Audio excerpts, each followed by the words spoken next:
Alors, comme j'ai dit tantôt, pour moi la vidéo c'est pas multimédia pédagogique, c'est pas ça. Ça c'est une partie. C'est plutôt quelque chose comme ça, où on va avoir des choses qui vont scénariser, travailler, et qui vont permettre de produire de la qualité. Maintenant, on va voir que produire la qualité, c'est quelque chose qui nécessite de l'optimisation de la structure. Je pense qu'on... Vous avez remarqué que je suis quelqu'un d'assez pragmatique. J'ai l'âge pour l'être, donc c'est bien. Et puis à mon âge, je n'ai pas trop prouvé les choses. Et en matière de vidéo, j'en ai produit plus de 3000, donc je pense avoir une assise assez importante. Alors, ce qui s'est passé, c'est qu'en fait, quand on a travaillé avec mes collègues de Liège surtout, et je suis en train de transmettre ça à Lausanne aussi, quand vous produisez des vidéos pédagogiques, vous allez produire des vidéos en fonction des demandes des profs et en fonction des moyens que vous avez. Moi, j'ai commencé, j'avais aucun temps pour la vidéo, absolument zéro. Et j'avais un collègue informaticien qui bidouillait, comme on dit chez nous, la vidéo, qui faisait des vidéos de mariage. Et ça a commencé comme ça. Et on a commencé à avoir des demandes de profs qui étaient assez basiques. Et au fur et à mesure, on a essayé de documenter ce qu'on faisait. Et en 2016, on a sorti un article sur cette typologie. Donc en fait, on s'est rendu compte que il y en a peut-être plus, mais pour nous, il y a 15 types de vidéos pédagogiques. Alors, ça, on les a construits au fur et à mesure d'accompagnement des profs. On les a construits avec un matériel qu'on avait, qui s'amplifiait de plus en plus.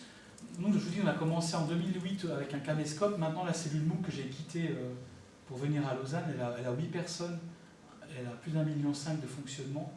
Et elle produit quelque chose comme 300 capsules maintenant. Mais toujours avec la qualité. Alors, si on regarde un petit peu maintenant ce process, c'était important. Pourquoi? Parce qu'on avait des ressources réduites. Et donc, on a dû mettre en place une approche pointue et pragmatique parce qu'on voulait du soutien. Ça veut dire que cette typologie, elle sert à quoi? Un enseignant va vous dire, tiens, je voudrais parler de ça dans ma vidéo. Alors, il y a des critères qui rentrent en ligne de compte.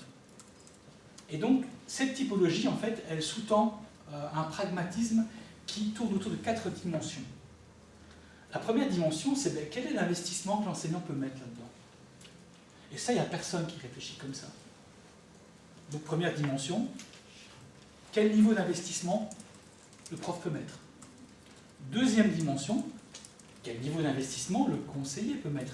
Si on a une petite cellule et qu'il n'y a qu'une personne faire des vidéos, voilà, le temps d'investissement du conseiller. Le temps d'investissement du réalisateur, qui est quand même la personne centrale, parce que tourner, c'est rapide. Monter, c'est terrible. Et quatrième dimension, enfin, la quatrième si on veut, c'est le délai. Le coût. Je pense que le coût, c'est tout derrière.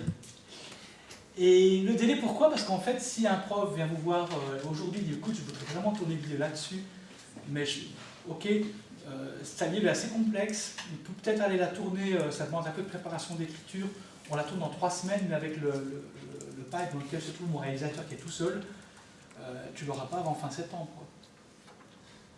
Ah mais non, mais il faut absolument mi-juin. Ben, si tu la faut mi-juin, alors en fait, en fonction du curseur qui est placé là, il y a des typologies qui vont s'allumer et s'éteindre. C'est ça l'aspect pragmatique.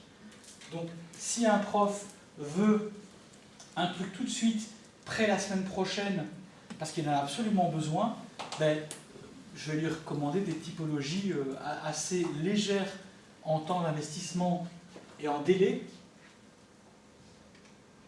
Et là, il arrivera à quelque chose. Il n'aura peut-être pas la vidéo studio qu'il pensait, mais le produit qu'il aura sera suffisamment bon. Et donc, c'est jouer avec ces curseurs.